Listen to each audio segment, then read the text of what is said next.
राधे राधे दोस्तों, आप सुन रहे हैं लक्ष्मी कुमारी इन्फो पर सुभद्रा कुमारी चौहान जी की कहानी किस्मत। चलो चलते हैं कहानी की ओर।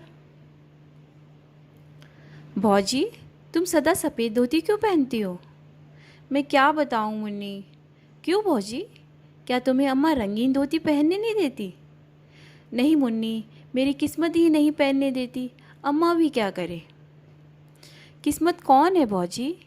वह भी क्या अम्मा की तरह तुमसे लड़ा करती है और गालियाँ देती है?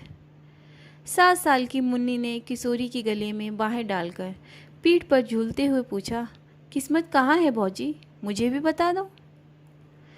सिल पर का पिसा हुआ मसाला कटोरी में उठाते हुए किशोरी ने एक ठंडी सांस ली। बोली, किस्मत कहाँ है मुन्नी, क्या बताऊं। आंचल से आंसू पोंछकर किशोरी ने तरकारी बघार दी। खाना तैयार होने में अभी आधे घंटे की देर थी। इसी समय मुन्नी की माँ गरजते हुए चौके में आई और बोली, 10 साढ़े 10 बज रहे हैं, अभी तक खाना नहीं बना? बच्चे क्या स्कूल भूखे जाएंगे? बाप रे बाप, मैं तो इस कुलच्छनी से हैरान हो गई हूँ। घर में ऐसा कौन सा भारी काम है जो समय पर खाना भी नहीं तैयार होता? दुनिया में सभी औरतें काम करती हैं, या तू ही अनोखी काम करने वाली है? एक सांस में मुन्नी की माँ इतनी बातें कह गई और पटा बिछाकर चौके में बैठ गई। किशोरी ने डरते डरते कहा, अम्मा जी, अभी तो 9 ही बजे हैं, आधे घंटे में सब तैयार हो जाता है, तुम क्यों तकलीफ़ करते हो? चिमटा खींचकर किशोरी को मारती हुई सास बोली, तू सच्ची में झूठी? 10 बार आड़ से कह दिया कि जवान ना लड़ाया कर, पर मुंह चला ही जाती है। तू भूली किस घमंड में है? तेरी सरीकी 50 को मैं उंगलियों पे नचा दूं। चल हट, चौके से निकल। आँख पोंछती हुई किशोरी चौके से बाहर हो गई। जरा सी मुन्नी अपनी माँ का यह कठोर व्यवहार विस्मय भरी आंखों से देखती रह गई। किशोरी के जाते ही वह भी चुपचाप उसके पीछे चली, किंतु तुरंत ही माता की डांट से वह लौट पड़ी। इस घर में प्राय प्रतिदिन इस प्रकार होता रहता था। बच्चे खाना खाकर समय से आधे घंटे पहले ही स्कूल पहुंच गए। खाना बनाकर जब मुन्नी की माँ हाथ धो रही थी, तब उनके पति रामकिशोर मुकबले से किसी प्रकार की छुट्टी पाकर घर आए। सुनसान घर देखकर बोले, बच्चे कहाँ गए सब? नथने फुलाती हुई मुन्नी की माँ ने कहा, स्कूल गए हैं, और कहाँ जाते? कितना समय हो गया है, कुछ खबर भी है?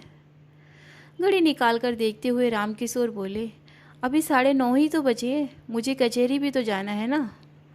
मुन्नी की माँ तड़प कर बोली, ज़रूर तुमने सुन लिया होगा, दुलारी बहू ने 9 कहा था और तुम 9:30 पर पहुँच गए, तो इतना ही क्या कम किया? तुम उसकी बात कभी झूठे होने दोगे? मैं तो कहती हूँ इस घर में नौकर चाकर तक का मान मुलाहिजा है, पर मेरा ही नहीं है। सब सच्चे और मैं झूठी? कह के मुन्नी की माँ जोर से रोने लगी। मैं तो यह नहीं कहता कि तुम झूठी हो, घड़ी गलत हो गई, फिर इसमें रोने की तो कोई बात नहीं। कहते कहते रामकिशोर जी स्नान करने चले गए। वे अपनी स्त्री के स्वभाव को अच्छी तरह जानते थे। किशोरी के साथ वह कितना दुर्व्यवहार करती है, यह भी उनसे छिपा ना था। जरा जरा सी बात पर किशोरी को मार देना और गाली देना तो बहुत मामूली बात थी। यही कारण था कि बहू के प्रति उनका व्यवहार बड़ा ही आदर और प्रेम पूर्ण होता। किशोरी उनके पहले विवाह की पत्नी के एकमात्र बेटी की बहू थी। विवाह के कुछ ही दिन बाद निर्दयी विधाता ने बेचारी किशोरी का सौभाग्य सिंदूर पोंछ दिया। उसके मायके में भी कोई न था। वह अभागिनी विधवा सर्वथा दया की ही पात्र थी। किंतु जो तो मुन्नी की माँ देखती कि रामकिशोर जी का व्यवहार बहू के प्रति बहुत ही स्नेहपूर्ण होता है, तो किशोरी के साथ उसका द्वेष भाव बढ़ता जाता। रामकिशोर अपनी इस पत्नी से बहुत दबते थे। इन सब बातों को जानते हुए भी वह किशोरी पर किए जाने वाले अत्याचारों को रोक ना सकते थे। 100 की सीधी बात तो यह थी कि पत्नी के खिलाफ कुछ कहने पे वे अपनी खोपड़ी के बाल न नुचवाना चाहते थे, इसलिए बहुधा वे चुप ही रहा करते थे। आज भी जान गए कि कोई बात ज़रूर हुई है और किशोरी को ही भूखी प्यासी रहना पड़ेगा, इसलिए कचहरी जाने से पहले किशोरी के कमरे की तरफ गए और कहते गए कि भूखी न रहना बेटी, रोटी ज़रूर खा लेना, नहीं तो मुझे बड़ा दुख होगा। रामकिशोर का यह वाक्य मुन्नी की माँ ने सुन लिया उनके सिर से पैर तक आग लग गई। मन ही मन सोचा, इस चुड़ैल पर इतना प्रेम। कचहरी जाते जाते उसका लाड़ कर गए, खाना खाने के लिए खुशामद कर गए। मुझसे बात करने की भी फुर्सत ना थी। खाएगी खाना, देखती हूँ क्या खाती है। मुन्नी की माँ ने खाना खाने के बाद सबका सब खाना उठाकर कराहीन को दे दिया और चौका उठाकर बाहर चली गई। किशोरी जब चौके में गई, सब बर्तन खाली पड़े थे। भात के बटुए में 2-3 कण चावल के लिपटे थे।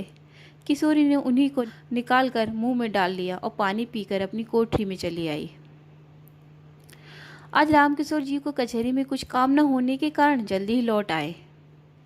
मुन्नी की माँ बाहर गई थी। घर में पत्नी को कहीं न पाकर वे बहू की कोठरी की तरफ गए। बहू की दयनीय दशा को देखकर उनकी आंखें भर आई। आज चंदन होता तब भी क्या इसकी यही दशा होती। अपनी भीरुता पर उन्होंने अपने आप को न जाने कितना धिक्कारा। उसकी धोती कई जगह से फटकर सी जा चुकी थी। उस धोती से लज्जा निवारण भी कठिनाई से हो सकती थी। बिछौनों के नाम से खाट पर कुछ चीथड़े पड़े थे। जबीन पर हाथ का तकिया लगाए वह पड़ी थी। उसको झपकी सी लग गई थी। पैरों की आहट पाते ही वह तुरंत उठ बैठी। रामकिशोर जी को सामने देखते ही संकोच से जरा घूंघट सरकाने के लिए उसने जो ही धोती खींची, धोती फट गई। हाथ का पकड़ा हुआ हिस्सा हाथ के नीचे चला आया। रामकिशोर ने उसका कमल सा मुरझाया हुआ चेहरा और डबडबाई हुई आंखें देखी। उनका हृदय स्नेह से कातर हो उठा। वे ममता भरे स्वर से बोले, तुमने खाना खा लिया बेटी? किशोरी के मुंह से निकल गया नहीं। फिर वह संभल कर बोली, खा तो लिया बाबू। रामकिशोर, मुझे तो ऐसा मालूम होता है कि तुमने नहीं खाया।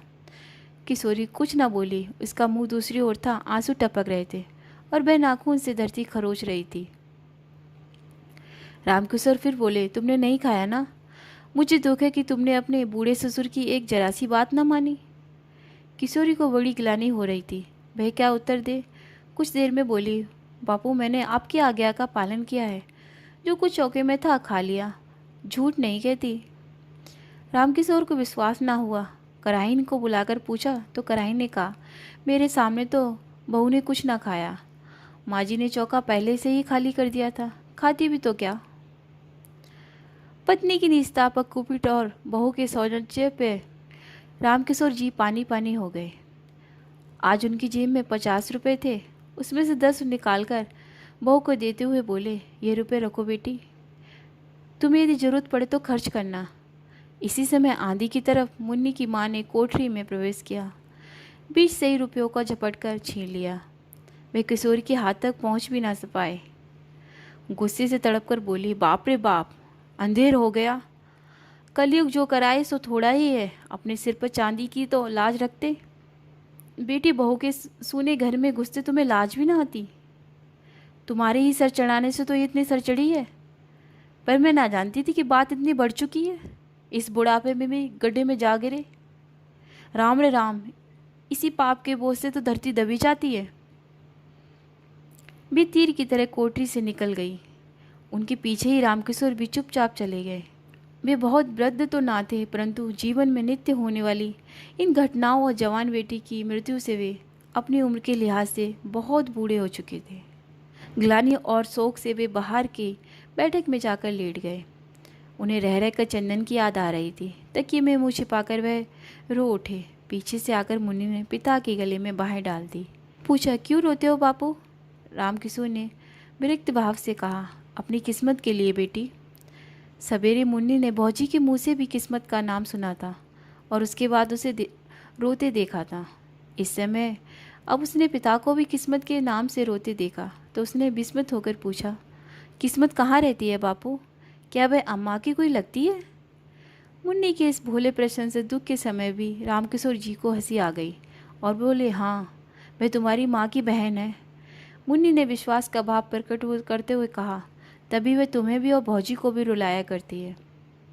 दोस्तों, यहाँ पर हमारी कहानी का अंत होता है, जो लिखी गई है सुभद्रा कुमारी चौहान जी के द्वारा। मिलते हैं एक नई कहानी के साथ। राधे राधे।